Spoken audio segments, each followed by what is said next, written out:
படகு விபத்தில் பலியான பாம்பன் மீனவர் கால்வினின் குடும்பத்திற்கு அரசு சார்பில் 5 லட்சம் ரூபாய் நிவாரணத் தொகை வழங்கப்பட்டது.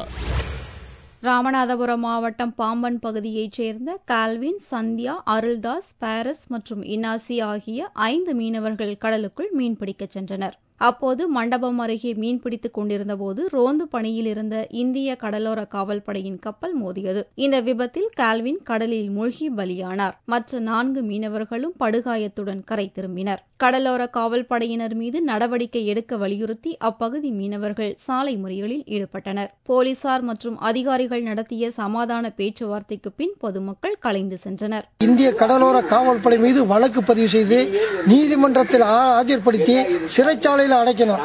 அதை அடைக்கலைன்னா இந்திய கடலோர காவல்படை அலுவலகத்துக்கு முன்பாக கடல் வழியாக பல்லாயிரக்கணக்கான மீனவர்களை திரட்டி முற்றுகை போராட்டத்தை படகு வழியாகவும் நடத்துவோம், கடல்ல இறங்கி நடத்துவோம். இதனிடையே கடலில் மூழ்கி உயிரிழந்த கால்வின் குடும்பத்திற்கு அரசு சார்பில் 5 லட்சம் ரூபாயை அமைச்சர் சுந்தர்ராஜ் அளித்தார். மீனவர்கள் நடத்திய சாலை மறியல் போராட்டத்தால் அப்பகுதியில் போக்குவரத்து பெரிதும் பாதிக்கப்பட்டது.